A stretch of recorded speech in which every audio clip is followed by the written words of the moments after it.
Bismillahirrahmanirrahim. Assalamualaikum warahmatullahi wabarakatuh.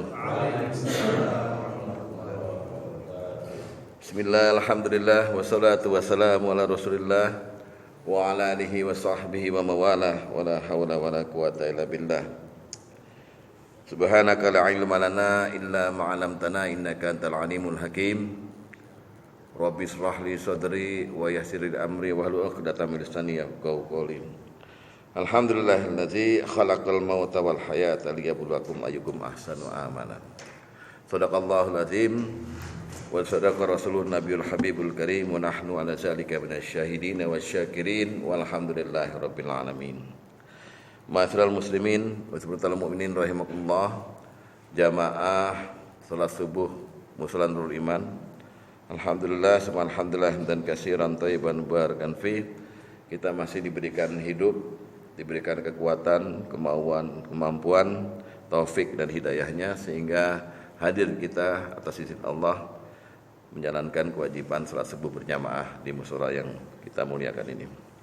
Selawat dan salam senantiasa tercurah pada junjungan kita Nabi Muhammad sallallahu alaihi wasallam, pada sahabatnya, pada zawjinya, pada istri-istrinya, turunannya dan pada kita semua umatnya yang insyaallah istiqomah sampai akhir hayat kita.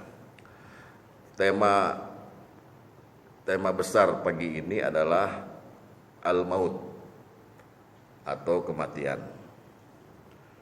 Untuk mengenang dan untuk menghargai, menghormati jasa ayahanda kita Bapak Haji Abdirrahman yang seminggu lalu berpulang ke rahmatullah.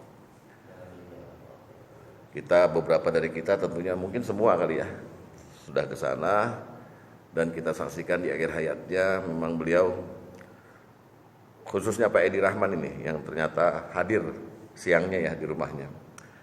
Nah, kita prihatin dengan kondisi fisik beliau ketika menghadapi maut. Nah, apa kata Rasulullah tentang maut ini? Kafa bil mauti wa izah. Jadikanlah mati itu pelajaran atau nasihat bagimu.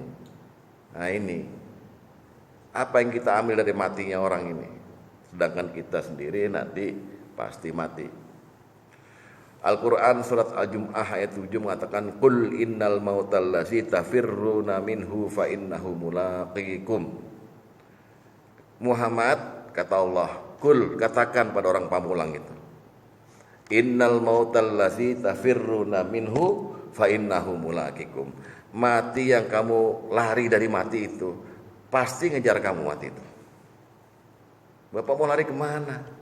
Ke utara rumah sakit Koja, selatan rumah sakit PMI Bogor, timur Persahabatan, barat rumah sakit Sumber Waras. Mau lari kemana? Mati pasti megang. Terus habis mati ngapain? Summa turadduna ila alimil ghaibi wasyahadati fayunabbiukum bima kuntum ta'malun. Kamu akan diperlihatkan videomu ketika hidup. Ya. Video kamu ketika hidup akan diperlihatkan kepada kamu dan akan dikembalikan pada Allah. Jadi ternyata mati itu tidak mati. Ini salah paham kita dulu. Mati itu bukan selesai urusan. Kita ini diciptakan oleh Allah, kata Rasulullah, sebagai makhluk yang abadi. Ju'ila lakumul abadu illal intiqal. Kamu diciptakan sebagai makhluk abadi. Loh kok ada yang mati kemarin? Itu bukan mati, illal intiqal, pindah. Jadi orang mati itu pindah. Orang mati itu pindah dari waktu diciptakan dari alam ruh ke alam dunia, terus ke alam barzah, pindah ke alam akhirat. Nah yang dialami Pak Abdi kemarin adalah pindah yang ketiga. Ya, artinya kaifa takfuruna billahi wa kuntum amwatan, dulu mati. Terus fa ahyakum, dihidupkan di dunia ini, tsumma yumitukum, Pak Abdi di step ketiga. Dimatikan, tsumma yuhyikum, dihidupkan lagi nanti ketika hari kiamat, tsumma ilaihi turja'un, dan dikembalikan kepada Allah semua. Jadi definisi mati menurut ulama itu adalah keadaan ruh tanpa jasad. Keadaan ruh tanpa jasad. Tapi ruhnya gimana? Ruhnya hidup, abadu, nggak pernah mati ruh itu. Itu ada ayatnya di Al-Baqarah 153. Wala taqulu liman yuqtalu fi sabilillahi amwat bal ahya'u walakin la tash'urun. Jangan kau kira orang yang gugur di jalan Allah itu mati, mereka tetap hidup dan engkau tidak menyadari mereka hidup itu. Jadi sekarang Pak Abdirrahman hidup. Oleh sebab itu Rasulullah menyuruh kita ngambil pelajaran. Gimana nih mati? Ternyata hidup setelah mati itu penuh dengan banyak cerita itu Pak. Tapi disimpulkan dalam dua hal. Mati, hidup itu hidup yang baik dan hidup yang kurang baik. Karena ada doa dari Rasulullah bilang begini.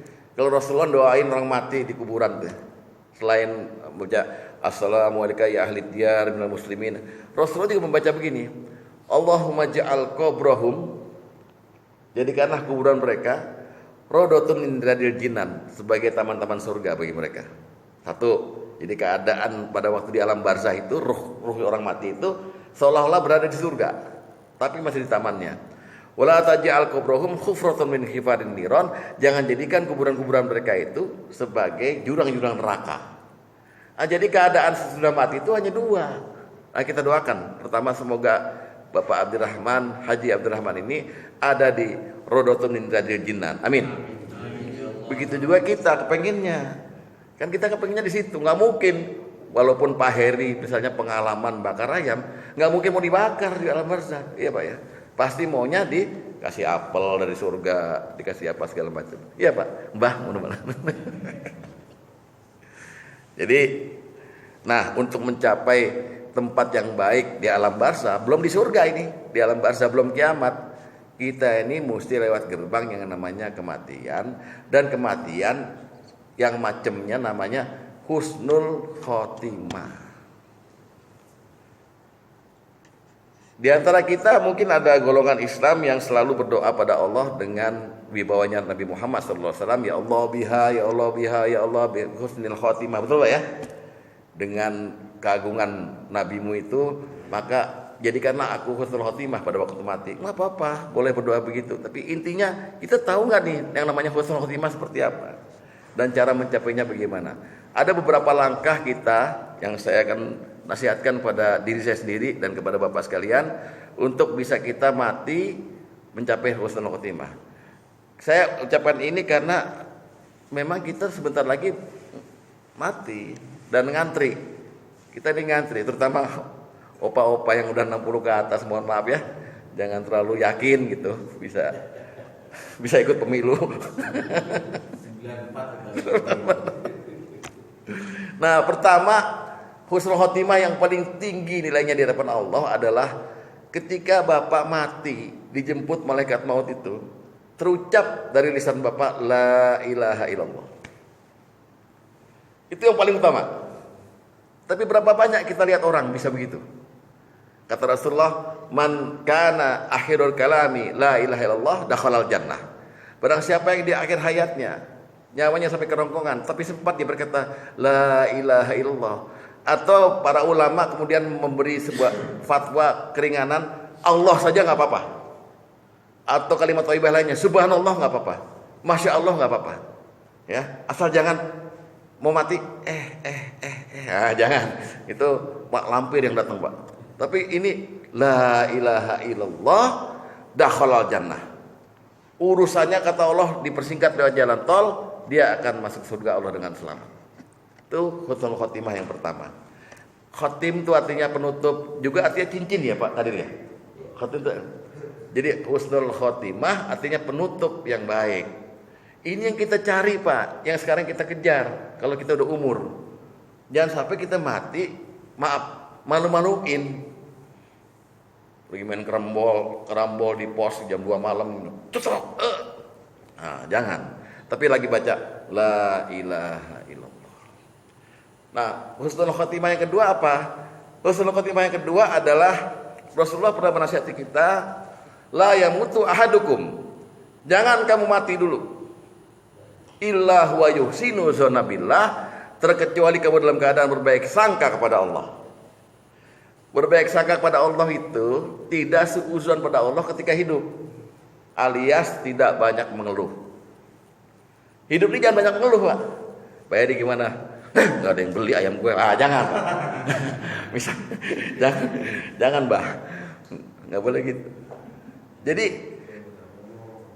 karena beberapa hadis kursi mengatakan barang siapa di pagi hari mengeluhkan keadaan dunianya dengan orang lain, curhat tentang dirinya, tentang ekonominya gitu, sama dengan dia menggugat Allah. Hati-hati. Nah, Rasul berkata, jangan kamu mati, la yamutu ahadukum, terkecuali huwa yuhsinu sunabillah, kamu dalam keadaan berbaik sangka kepada Allah. Ini ada anak muda nih zaman Rasulullah. Karena Nabi sallallahu alaihi wasallam dakhala fi syabin. Rasulullah pernah masuk ke rumah seorang anak muda. Wa huwa fil maut. Dia dalam keadaan sakratul maut. Rasulullah tanya, "Kaifa tajiduka ya syabin?" Bagaimana keadaanmu sekarang wahai anak muda? Lalu anak muda yang kayak gini enggak ada sekarang, Pak. Dia menjawab gitu. Wallah, demi Allah ya Allah. Arjullah, saat ini aku lagi sakaratul maut ini hanya mengharapkan rahmat Allah. Wa akhafu zunubi, dan aku takut dengan semua dosaku. Apa kata Rasulullah? Tidak berkumpul dua perasaan ini, mengharapkan rahmat Allah dan takut dosa, terkecuali Allah akan memberikan rahmatnya dan akan mengamankannya dari ketakutannya. Husnul khotimah. Lalu matilah pemuda itu, nggak ngucap la ilaha illallah, tapi dia berbaik sangka sama Allah. Dia ngarepin rahmat Allah. Nah, di dunia ini cara kita untuk nggak banyak mengeluh itu qanaah, syukur, merasa cukup. Ya udah, ini yang dikasih Allah ini. Jangan lihat ke atas, lihat ke bawah aja. Oh, Pak sih mobilnya BMW, nggak usah ngomong begitu. Alhamdulillah dah. Matinya enak. Itu mati yang kedua. Saya singkat ya, udah 7 menit lebih. Mati yang ketiga itu husnul khotimah, mati yang baik itu kalau kita di dunia ini belajar betul-betul hampir 100% menghindari maksiat dan selalu beramal soleh. Kata Nabi, "Iza aradallahu bi 'abdin khairan istakmalahu." Kalau Allah menghendaki kebaikan pada seorang hamba, saya ulangi ya, kalau Allah menghendaki kebaikan pada seorang hamba, istakmalahu, Allah akan menjadikannya dia sangat kuat beramal. Sahabat tanya, "Ya Rasulullah, kaifa yastakmiluhu?" Wahai Rasulullah, bagaimana cara Allah membuat dia sangat kuat beramal? Kata Rasulullah, yuwafiqahu bi'amalin soleh qoblal maut. Allah akan menjadikan dia sangat kuat beramal sebelum kematiannya. Summa yakbiduhu alaih, kemudian Allah akan mencabut nyawanya ketika dia lagi beramal soleh itu. Husnul khotimah. Jadi ingat pesan Nabi, an-nasu yamutuna ala ma'asyu. Manusia itu mati sesuai dengan kebiasaannya. Kalau kebiasaannya dia baik, matinya pas lagi baik itu, Pak. Kalau kebiasaannya dia misalnya main gaple, ngomong Q, matinya pas itu. Karena apa yang dia senengin itu yang dia puja-puja di dunia itu yang dia dapat ketika dia mati. Masya Allah, hati-hati. Tempat yang ke 3 apa 2? 2 apa 3? 3 kan ya? Pak Tri ini suka mundur-mundurin. Nah, keempat yang terakhir, menurut saya, tapi menurut para ulama mungkin banyak ya. Keempat yang terakhir adalah orang yang matinya statusnya mati syahid.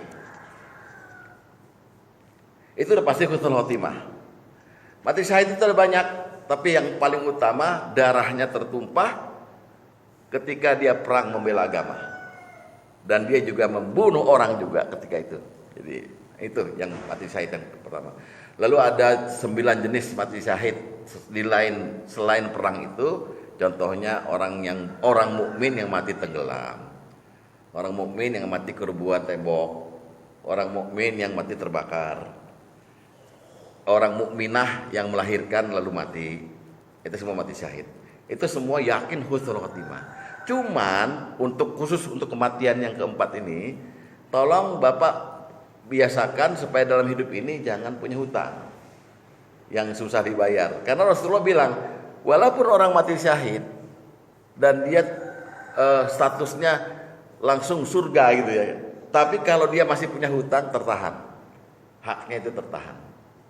Jadi marilah kita sama-sama menuju kepada 4 kematian yang baik ini. Mudah-mudahan kita semua dan keluarga diberikan Allah karunia berupa kematian yang baik atau husnul khotimah.